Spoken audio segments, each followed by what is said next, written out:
What if the biggest problem in your relationship wasn't even between you and your partner, but instead was caused by a deeply triggering emotion that your body and subconscious will do almost anything to avoid? In this episode, we're going to be talking about unbearable feelings and how that can have an impact on your relationship. Honey, we need to chat.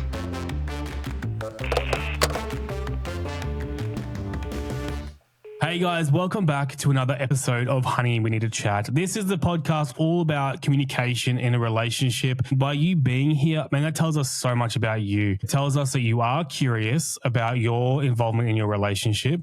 It shows us that you're intentional and you want to do something about it. And that's awesome because we strongly believe in the importance of communication in a relationship. Not just that you communicate, but how you communicate, how the other person receives that communication. And it's something that you continually work on. It's not something you just like, oh, I got this now. Amy and I have been married for 10 years and we are still working on it a lot. And we have to be intentional and we have to keep growing. And it's a lifelong thing, and it's a lifelong thing that we're committed to and are very passionate about. So whether you're new or you're a regular, thank you so much for coming back and showing your support and just going on this journey with us. I just want to start by asking you, please support us by liking, sharing, subscribing, commenting, all the things. If you could just do that, just take 2 seconds to quickly go over and click on the subscribe or click on the thumbs up or whatever you're on, whatever platform you're on. That actually goes a massive way for us, guys. So we've been doing this podcast for a little over a year now. We love it. And we want to get this message out there more and more. So please help us, support us. Just click the like, share, subscribe. Share it to your mum if you need to, just to help us out. In a non-passive aggressive way. Yeah. Mum, check this out. Yeah. Yes, thank you so much for being here. Welcome. So we are talking about unbearable feelings today. So if you heard our last episode, we interviewed Liv and Sam Ramsden from Silly Stories with Kids. And in that episode, Liv talked about some of the premarital counseling that they did and a concept they focused on, which was unbearable feelings. And we thought we would expand on that and explore it because we actually weren't super familiar with that. So it's been really helpful to kind of learn about it and explore what this is and how it might be impacting our relationship. And I'm excited to chat about that on this episode together and explore what's going on there. But these aren't just emotions that we don't like. These are really, really big emotions that we don't know how to express safely. These are really big feelings and fears, anxieties, whatever it might be, that underpin some of our reactions. They underpin how we function. They underpin how we read situations.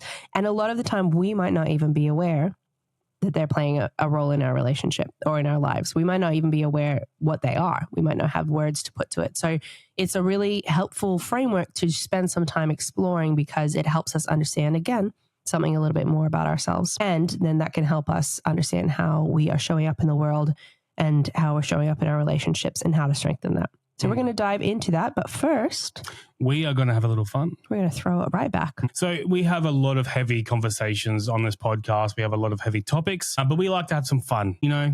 Fun's where it's at. So we're going to start off with a little would you rather. We like this. This is just something that Amy and I We used to do this all the time if you're an OG listener. Yeah. But we haven't done it for a very long time. But we did this way before the podcast too. Like we did. Yeah. You know, car rides, whatever else. We love this sort of stuff. So we're going to keep doing it. So would you rather have your partner read your mind for a day or have them explain their every thought out loud for a day? I feel like you do the latter. Excuse me? Already. Excuse me? I feel like I know every thought you have anyway. That is so rude. And I feel like if you knew what was on my mind all day, you would just be cracking up for the day. So I reckon. Would I be laughing? You'd be laughing and disgusted. I reckon A. I actually think B, because I think it would be a little scary to have an unfiltered mind reading. Not because what's in your mind is scary, but your mind is not filtered and not gently structured. And I don't know, but if that was what is it just for a day though? Just for a day. Yeah, no, that's definitely have you explain it then. If that's what we were used to and we just knew everybody's running like commentary, I've often thought, I'd mind read because we'd all be used to hearing the blunt stuff. We wouldn't be like offended by that, but because it's just for a day, it'd be very confronting. Yeah. Yeah. And I'd probably be arguing with it all the time. Excuse me. I wouldn't even say anything. You're like, what? Like, how dare you?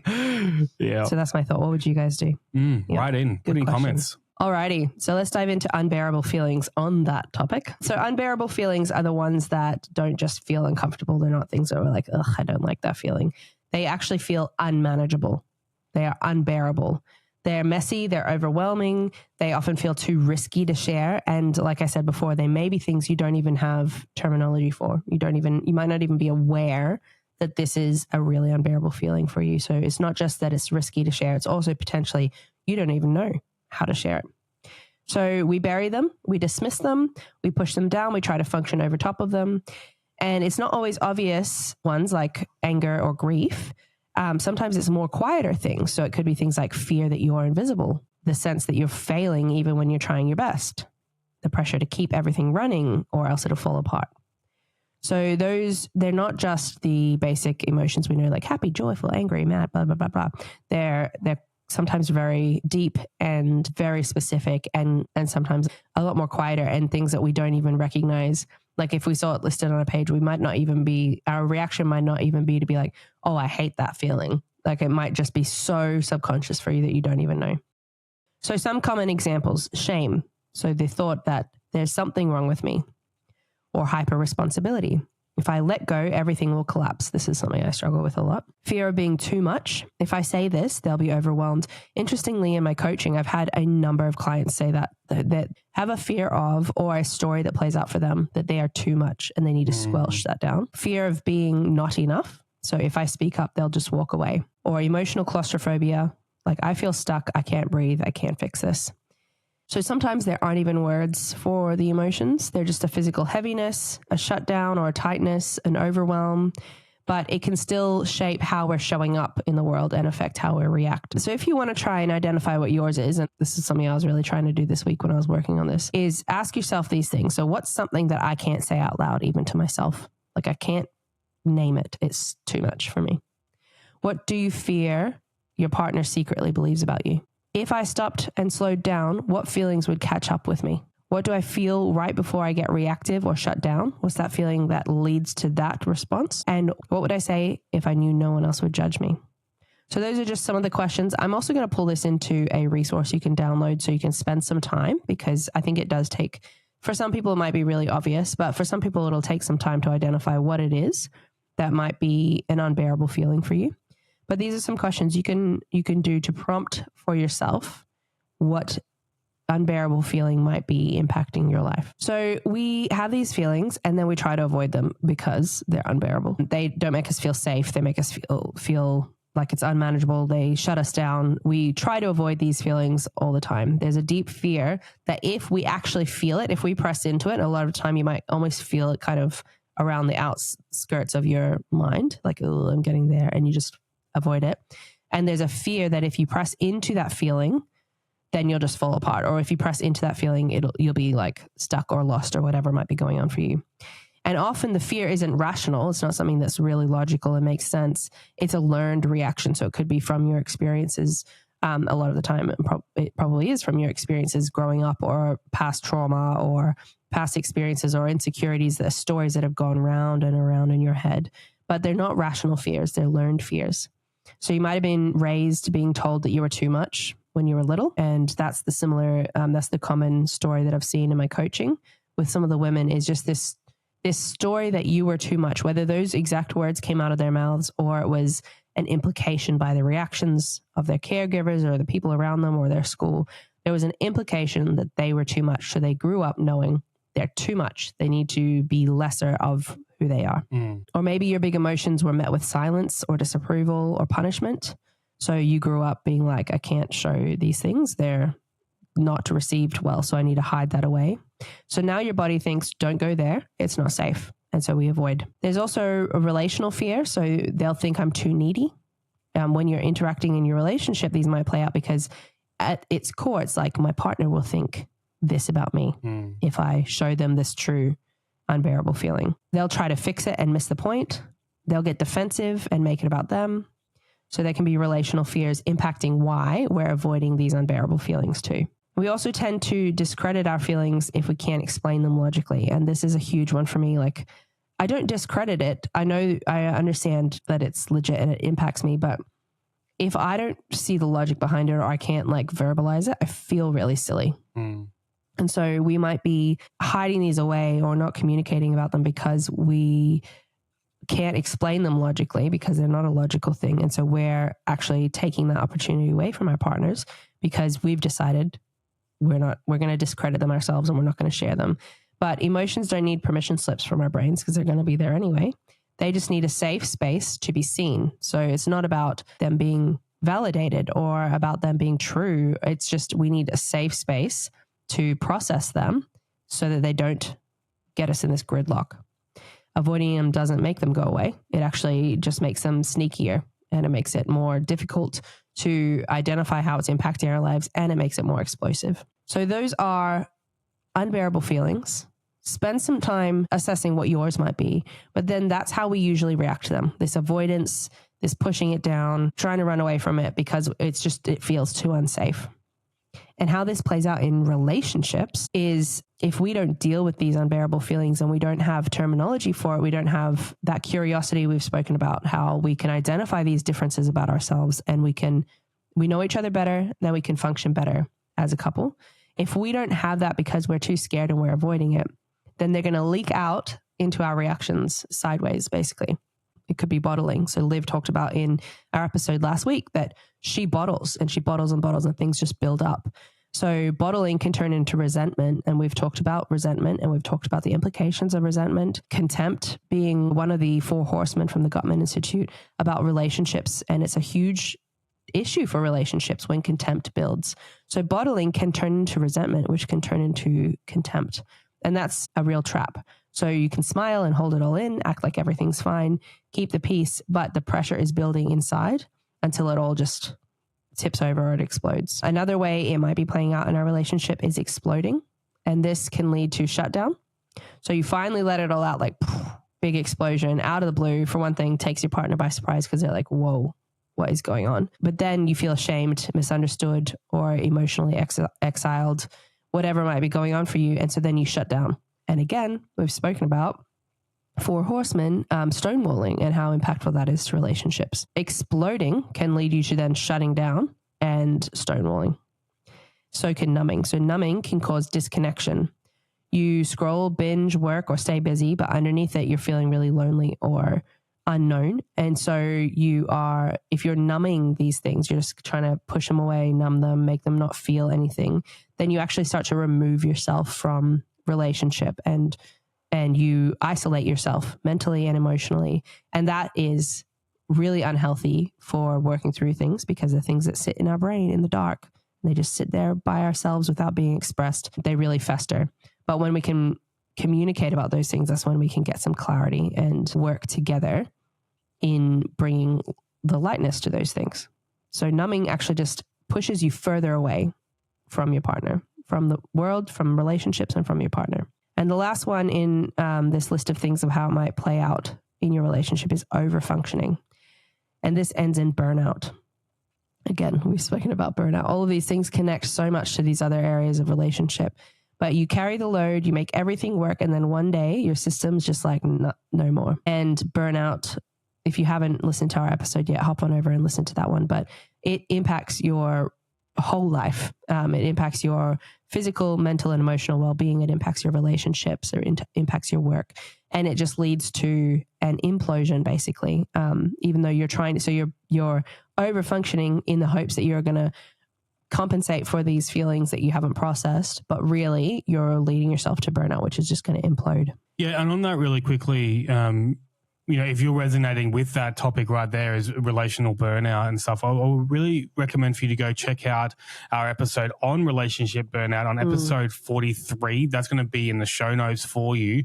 Go check that out. It's a very good one. In that episode, we unpack how burnout shows up in your relationship, emotionally, practically, and even in the bedroom. So go check that episode out. It's a really good one and a lot of practical things in there. Yeah. So these are some of the ways it might be playing out in relationship. And when one person is bottling and the other person's over-functioning, because we all have our things that we're doing and we all have our different ways that this will present, you can get a distancing or misunderstanding and often a lack of intimacy. And it just continues to build. Like, it's one thing to be like, oh yeah, my partner bottles. Both of you have these unbearable feelings and a way to navigate them. So it's not just about one partner is doing this. It's also about the other partner does this and then how those things impact each other. But I was thinking we've just plowed through a lot about, what these unbearable feelings are, but maybe we could have a discussion and try and figure out what ours are, share what our experience with them is. Yeah. So have you, just listening to this so far, has any feeling popped into your mind that you think is maybe one of yours? Absolutely. I think the one that stood out to me the most was hyper responsibility. If I let go, everything will collapse. But again, it brings me back to that episode that you and I did on what's driving you. And in that, I talked about how I need certainty. And that's been really playing out in a lot of things in my life now. Like just that episode was so good because I'm just like, oh man, I can see it in everywhere. And I think I see it here too. So if I let go, everything will collapse. But it's not even just a matter of that. It's like if I let go, I don't know what will happen, and there's this there's a fear in there for sure. Yeah. So in the questions that we've got to identify them, there's a few, not all of them will apply. So the first one is, what's one thing I can't say out loud even to myself? I don't know. I have a lot of fears that I don't like saying out loud because they're just imposter. What are they called? Imposter syndrome? Not imposter syndrome. Intrusive thoughts. Oh, right. Yeah. They're just imposter syndrome. I mean, that too, but no, different. But yeah, intrusive thoughts that aren't healthy or helpful or real. And so I've tried to work on ways to process them myself, but I don't think that they're things that I need to communicate with you. Every now and then there'll be things I'm like, I just need to name it. Can you give me an example of what that would be? Like, what's the thing I can't say out loud even to myself? What's that? So for me, it might be like, well, it could be, if we look at the list of things that it might be, so fear of being too much, like you might not even be able to say to yourself that you're too much. Oh, okay. So one of those examples. Yeah. Yeah. So these questions aren't narrow, they're open, and they're trying to prompt you to think, what things make me really uncomfortable? Like it's unbearable and I react badly. And if there's something that you can't say out loud even to yourself, that might be one of those things. There might not be an answer for that for you, but if that resonates, that emotion, that feeling might be your unbearable feeling. Yeah. What do I fear my partner secretly believes about me? It's a good question. What do I fear my partner secretly believes about me? I don't fear much about that. I don't fear much about that. Yeah. And I think that's quite telling. If this is, you and you are stuck on that, like again, it's really coming back to like even doing this exercise together in that safe way, because that's a scary thing. If it's a scary thing, if I try and think through that, if I had a thought where I'm like, oh, is Amy thinking this about me? That would come with so much insecurity in our relationship. I wouldn't be able to function well in a relationship. I wouldn't be able to, have confidence. I wouldn't be able to have security, I guess, in that relationship if I didn't know that. Because we've talked about how you push these down. Yeah. So it wouldn't necessarily be something you're always thinking about. True. But it's like if you stop and think, and I think if I stop and think, I probably think about like I probably question sometimes if you think I'm like a bit of a joke of an adult. And we've talked about how this impacts. Oh my gosh, language is not here. Words. Some of my stuff. But I don't think about that much. But that would probably be, if I had to name one, that would be something that's like the deep, like, yeah, if I was worried about it, it would be this. Have I brought anything up? About you? Yeah, about me? No, I don't think so.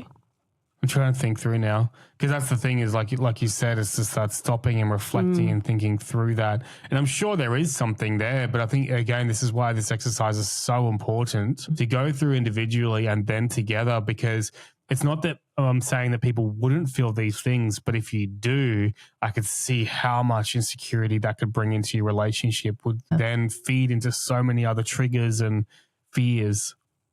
This is a really good one too. Like if I stopped and slowed down, what feeling would catch up to me? That's a really good one for busy people. Yeah.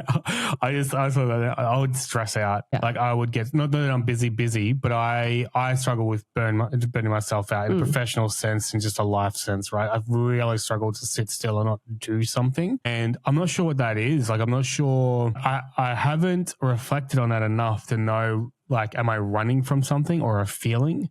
And I know there's an element of where I feel like I need to always feel productive. I wonder if that's like an identity thing. Your family has a really high work ethic. So potentially that's just something you've picked up along the way. it's I see the damage in this as well, is when we don't stop to reflect, we don't work on the things where, you know, that run us. Yeah. Well, we're not aware of the things that run us. You know, do I have this expectation? Like, I've seen this work ethic in my family, so now do I have this expectation of myself? And then I don't, you know, if I don't do that, if I don't achieve or excel or, you know, work hard, do I lose worth in myself? Yeah, that's what I was wondering. And potentially it could be down to that whole, I'm not enough without it. Because if your ability to achieve for some reason was changed, what would be left? What would you be left feeling? I remember when I had my actual big burnout from work and during COVID and in Melbourne, which came with a lot of other things as well. But after that was such a journey to be like, you know, where do I fit? You know, because I went through a number of jobs, you know, they just weren't, they were never, or not never, but they were temporary jobs, right? Until where I landed now. And they, looking back on it, I'm like, yeah, there's no way I would have stayed there anyway. But in that was such a lost feeling because I'm like, where do I go? What do I do? What can I do? And there's a lot of identity that was lost in that time, which was a good thing. It was a good exercise. It was a good exercise, but it was an extremely hard season for both of us. Yeah. I reckon that's telling for maybe some of your unbearable feelings. And for sure. Feeling like you don't have a purpose or anything to add to the world or a worth to add to the world outside of achieving. Yeah. And if you slow down, then you're lazy. Like I know you really struggle with feeling restless, and we talked about this in the coaching episode. When you feel restless, you get really antsy. I'm really agitated and I'm frustrated with the kids more. Like I don't have that patience filter in there. Yeah. You also get really frustrated at people for laziness. Yeah. So that could be telling as well. A lot of the time what we get really frustrated at other people for is what we feel yucky about. So yeah, I reckon that's probably all skirting that. And this is all something I'm working on, by the way. Like we've identified this about my attitude towards other people, and it's something I'm just really trying to let go, because why does that bother me? Like, why do I need to wrestle with that? It's got nothing to do with me. And so why can't I just let it go? Why is it so repelling to you? Yeah. I think this is why. That's a thing inside of me, of that fear of myself because of expectations I put on myself. Do you know what? I reckon that plays into that feeling of my fear of what you think about me, because I know how you feel about other people. Yeah. And I know how you feel about yourself. Yeah. And so when I read that something I've done or not done is triggering that in you, then I'm like, maybe he thinks I'm a joke of a human. Yeah. Which that is such an intense statement. It's not actually the words that pop into my head, and not something I think about much, but I wonder if it's all tied in together. Yep.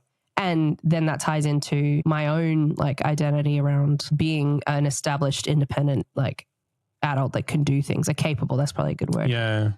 So it's probably just like this little frustrating space. Yeah, really interesting. So for me, if I stopped and slowed down, what feelings would catch up to me?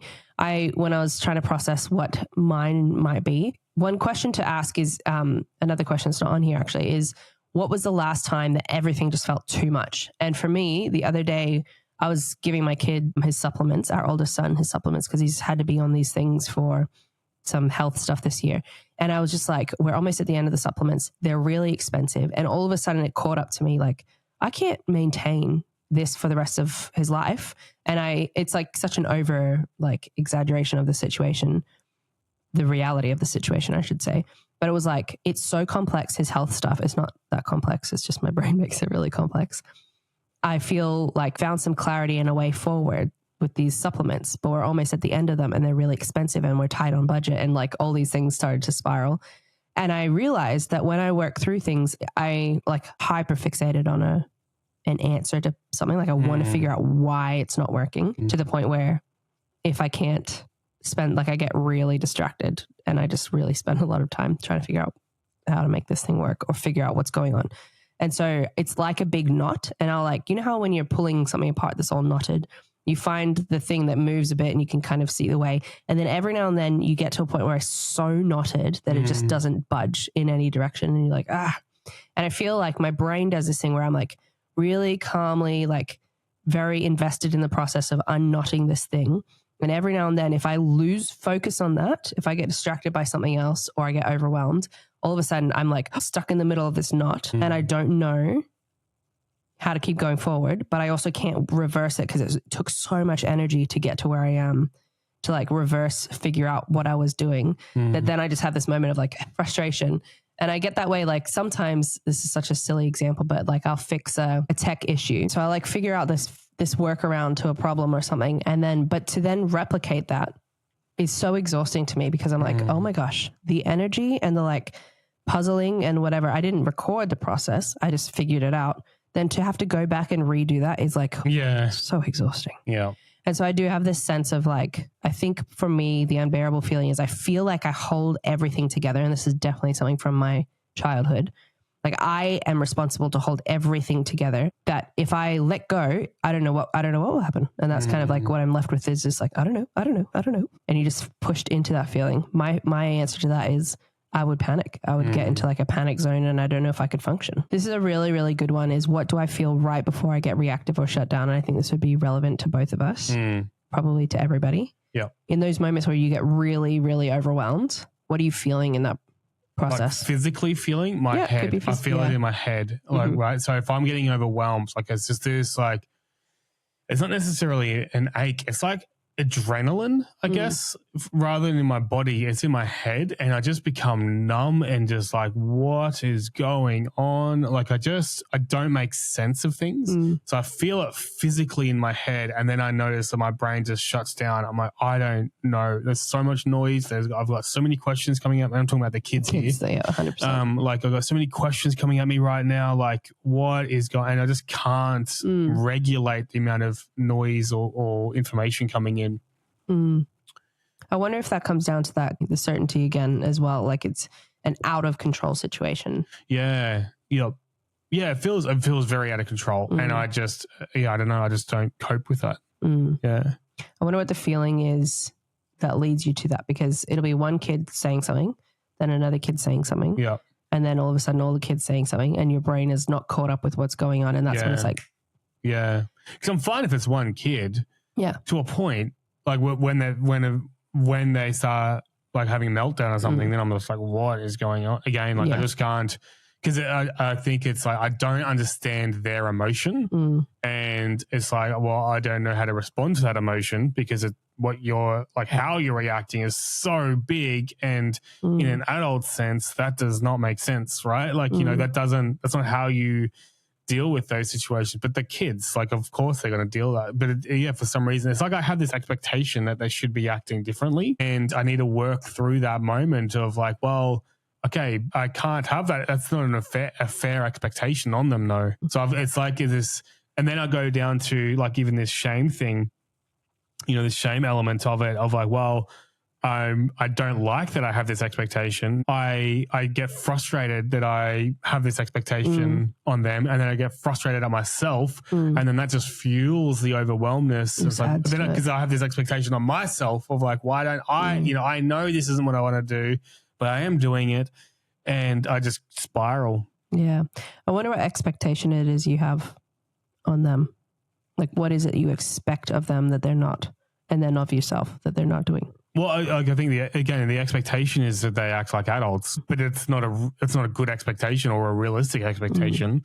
And then I realize that, and I'm like, oh, frustrated. Why did I think that? That's just such a silly thing to expect of kids. Like I've got to walk with them and journey with them to learn these things, and then I'm frustrated because I'm not taking that time to do that. So then I have this expectation on myself that I'll be a better dad, and no dad's perfect, and so compounds. Yeah, and I think that goes then back into the performance stuff, right? Yeah, exactly. It all feeds in together of like, you know, achieving and working hard, and I just, maybe it's that I don't feel like I'm enough part again, you know, in my response to the kids. I'm frustrated at myself because I feel like I'm not enough, or I have this fear that I'm not enough, or I have this fear that I'll be a dad that I don't want to be, and all that sort of stuff. Interesting.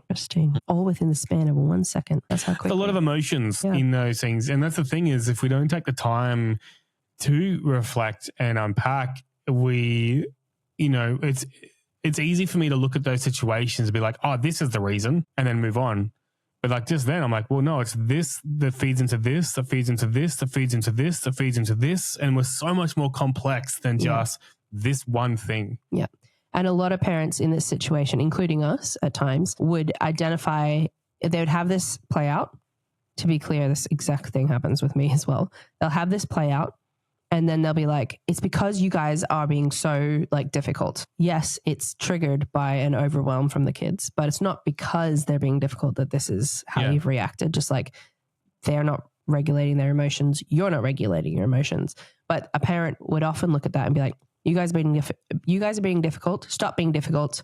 And then we're all going to be okay. They wouldn't go deeper and be like, why does this trigger me? Why do I react this way? And what's the deep down feeling that is so unbearable to me that I'm reacting this way? And then identifying that, because you identifying that has been a super freeing thing. Yeah. And even today, like this conversation, really helpful for us in terms of understanding each other. Yeah. I'm not going to look at you and just be like, he's just being cranky again. Like I'm going to now have this conversation in the back of our heads. Doesn't mean it's fine, but it's now a layer of understanding. And I think if you're in a relationship with somebody and you see these regular reactions or regular patterns that you're just like, I don't get it. I don't know why they're acting this way. It just then, like we said, it builds into resentment, because if you don't have that conversation and you don't have that understanding, of course you're going to be like, my partner reacts like super intensely to the kids just wanting to talk to him.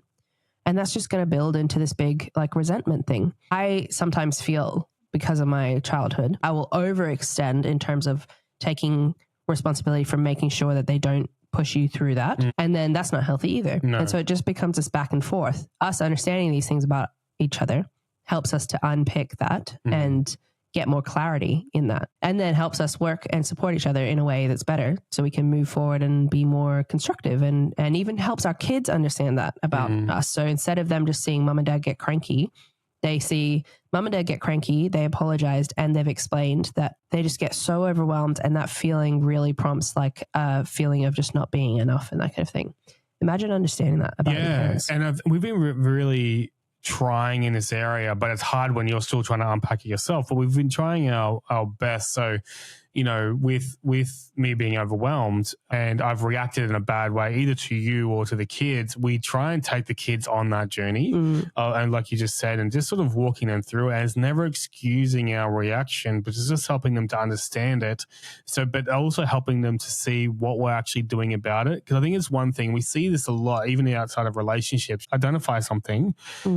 But then that's it. It stays with identifying, and we haven't actually put in the work or put things in place to actually work through that. And that's another thing that I'm trying to do too, is like, well, all right, I've identified this, and that's good. That's really, really good, is to identify something. Now I'm going to work on it, and that's also very, very good.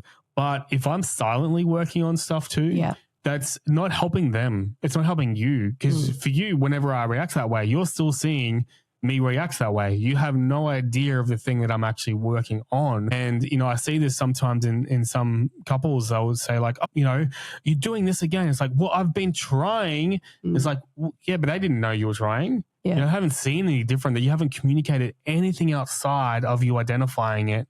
Just the journey is part of it, right? It's a huge part. It's the biggest part of it is the journey of working through stuff. And if we're not communicating that journey, all you're going to see is the struggle. That's the honor of being in a relationship with people. Yeah. It's not about the nice fuzzy feelings, because those come and go. Yeah. Those should be part of the equation. But the honor of being someone's special person is to know them so deeply, like nobody else does, and be like aware of their intricacies and how they're working, and work on that together and build towards a stronger togetherness. That's why this podcast exists. Like this, that's the honor of being someone's partner and what we get to do with somebody in that space. And yes, it's hard work, but it's like, it's an honor. Like that's why we're in relationship with each other. If we didn't really want to know someone's deep internal problems, or didn't really want to see that they're a real person with insecurities and hang-ups and unbearable feelings and all these other things, we shouldn't be in a relationship. That's not relationship. That's just entertainment. That's just like being used like a hobby, basically. Yeah. But the relationship is about this. And when you're a parent, it's even more important. And Sam and Liv talked about this last week as well. The importance of being students of each other and students of your kids, and how that impacts parenthood, impacts your relationships. It's so important to be a student of your partner so that you guys have a stronger approach in the future. When we've just explored what it might be for us. So you guys do this in your own time and explore that as well. And like I said, we'll have a resource you can do that with as well, so you can see it written down. You don't have to remember all of this.